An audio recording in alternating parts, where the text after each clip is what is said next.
Hola, muy buenas. Vengo a hacer este vídeo para ayudaros a aquellas personas a las que a veces os pueden ofrecer trabajar de manera colaborativa en una pizarra digital online. Yo, por ejemplo, con las empresas con las que trabajo suelo proponerles esta forma de trabajar cuando hacemos sesiones o talleres online y resulta muy útil para hacerlo en grupos. Pero claro, hay personas que cuando os enfrentáis a una pizarra digital tal vez es la primera vez que la utilizáis o la habéis utilizado muy pocas veces y no sabéis manejaros bien. Voy a explicar los dos, tres básicos que es lo único que necesitas saber para poder trabajar tranquilamente en la pizarra. Por supuesto, luego las pizarras ofrecen un montón de otras opciones avanzadas, pero con los dos, tres básicos que te voy a presentar ahora, puedes trabajar perfectamente junto con tus compañeros y compañeras sin ninguna dificultad. Voy a hacer este pequeño vídeo utilizando la pizarra digital Mural. Por supuesto, hay muchísimas otras. Tienes el whiteboard de Microsoft si tienes el paquete de Office, tienes Miro, hay muchísimas.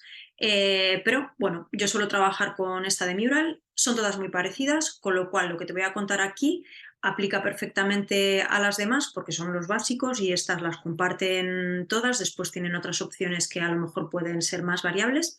Lo único que los menús estarán colocados en distintos lugares y solamente tienes que buscarlos.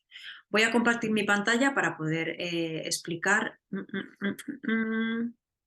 estos básicos. Así que allá va. Ahora mismo estarás viendo mi pantalla y entonces aquí lo que te vas a encontrar, bueno, puede ser que tal vez te enfrentes a una pizarra que esté totalmente en blanco, sin ningún elemento, pudiera ser, pero yo en este caso he elegido una pizarra que tiene una serie de elementos porque, bueno, a la hora de trabajar puede resultar muy útil que tenga como una especie de algún tipo de framework, de lienzo, de canvas que nos pueda ir guiando a la hora de realizar el trabajo.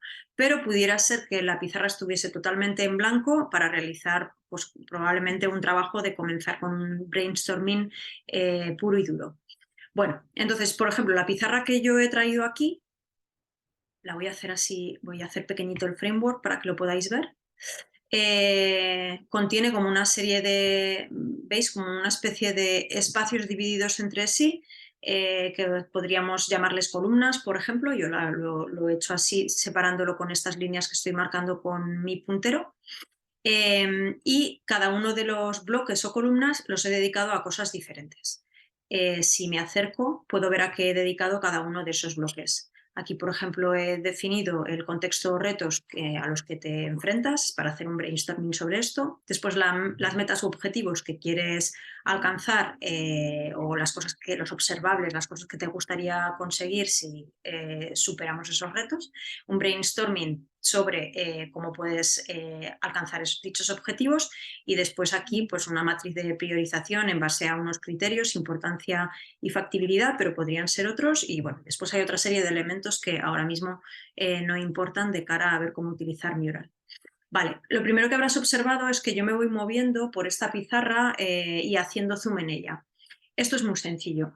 Lo puedes hacer utilizando este menú que aparece aquí abajo a la derecha, donde ves que pone un porcentaje y ese porcentaje lo que te dice es el nivel de zoom que tienes ahora mismo en tu pizarra. Si le damos menos zoom, verás el total de la pizarra, incluso si echas mucho más para atrás, puedes seguir viendo que hay un espacio enorme vacío alrededor del canvas que yo he creado aquí. Si le das a más, te puedes ir acercando, acercando, acercando hasta que te pongas en una vista tan detalle que incluso te parezca que está vacío. Para no perderte en dónde estás, puede ser muy útil fijarte en este mapita que hay aquí arriba, que reproduce lo que hay en la pizarra. De hecho, ves que hay como este sistema de columnas y esta zona sombreada te dice en qué parte del panel estás. De tal manera que te puedes trasladar de un lugar a otro o bien moviéndote con el trackpad si lo tienes, que ya sabes que vas haciendo así, sería igual que lo utilizas para desplazarte en el móvil, o bien utilizando esta manita que te aparece aquí, que hace que tu puntero, que ahora mismo mi puntero es una flecha, se convierta en una manita cuando lo clico así, y entonces yo pinche y arrastre, pinche y arrastre, pinche y arrastre, y ves que la zona esta sombreada se va moviendo indicándome en qué lugar estoy, y puedo ir llegando pues, a los distintos sitios donde tengo contenido. Aquí el brainstorming o una matriz, bueno, etcétera, lo que sea. Para volver a poner mi ratón en el modo puntero más convencional, tengo que volver a clicar de la manita para que se convierta otra vez en una flecha. El zoom también lo puedes hacer con el trackpad y es en la misma forma en que harías con el móvil, así y así, para hacer grande, para hacer pequeño. Vale, yo como tengo un trackpad aquí al lado de mi teclado, pues voy a utilizar eso. Vale, y ahora básicamente en estas pizarras lo que vas a necesitar para poder trabajar de manera colaborativa con otras personas va a ser poner post-its y textos. Entonces, los post-its, que es lo más básico y más sencillo, los vas a encontrar, bueno, los post-its y todo el tipo de cosas que vas a utilizar, lo vas a encontrar en el caso de Mural en esta barra de herramientas que hay en la parte izquierda. Según la versión de Mural que tengas, esta barra de herramientas puede que tenga este aspecto o un aspecto un poco diferente, pero ambas están en el mismo lugar y tienen los mismos elementos. Si clicas aquí, se te despliegan estas opciones de post-its que, como ves, son de distintos colores en cuadrado, pero si clicas aquí puedes también tener rectangulares y si clicas aquí los tienes circulares.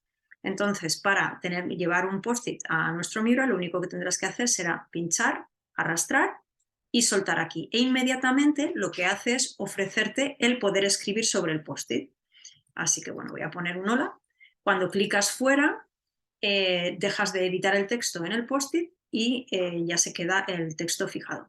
Si quieres modificar el texto, puedes hacer un doble clic sobre él y seguir escribiendo más cosas. Vale. Y para dejar de editar el post-it, podrías clicas fuera de nuevo. ¿Que quieres convertir el post-it en otro formato?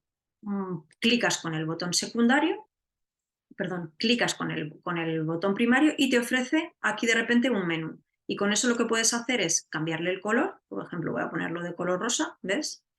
Pero podrías hacer pues otro tipo de cosas. Te invito, no quiero detenerme aquí porque este vídeo es para hablar de los básicos, pero bueno, yo te invito a que este menú lo toquitees y veas las cosas que te permite, ¿vale?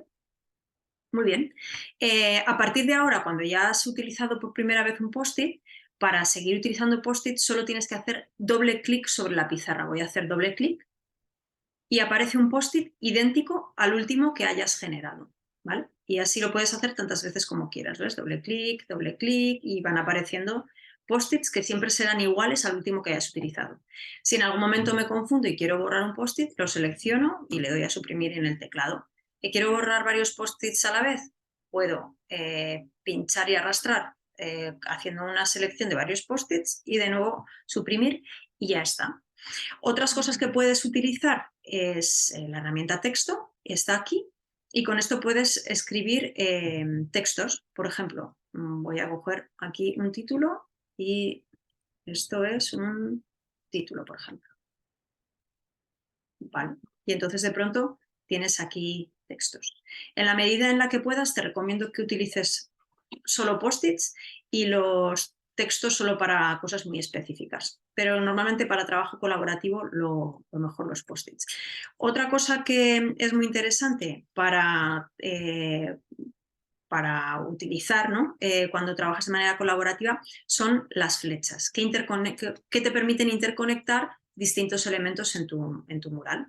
Entonces las flechas las encontrarás aquí, ¿ves? Se llaman conectores y, por ejemplo, voy a coger esta.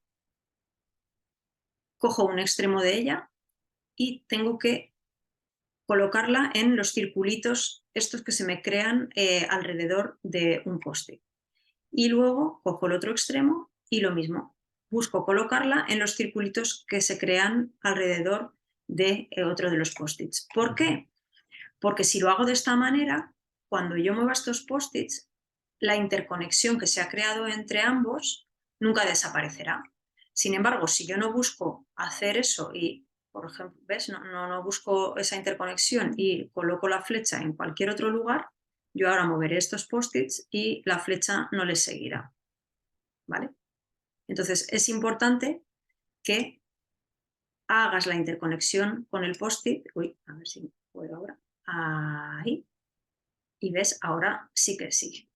Tienes conectores además que puedes utilizar que tengan una dirección u otra, ¿no? Pues, por ejemplo, esta flecha que indica que la conexión, pues, por ejemplo, si quieres establecer algún tipo de relación causal, pues, ¿no? Que este post-it es debido a este, pues podrías a lo mejor utilizar la flecha. Y luego tienes aquí otras opciones de conexión. Vale, pues con esto ya tenemos los básicos, ya has visto qué sencillo. Así que te animo a que empieces a probar. Chao, chao, que vaya muy bien. Bueno, voy a dejar de compartir pantalla. ¿Dónde estás? Aquí. Mucho ánimo con las pizarras digitales.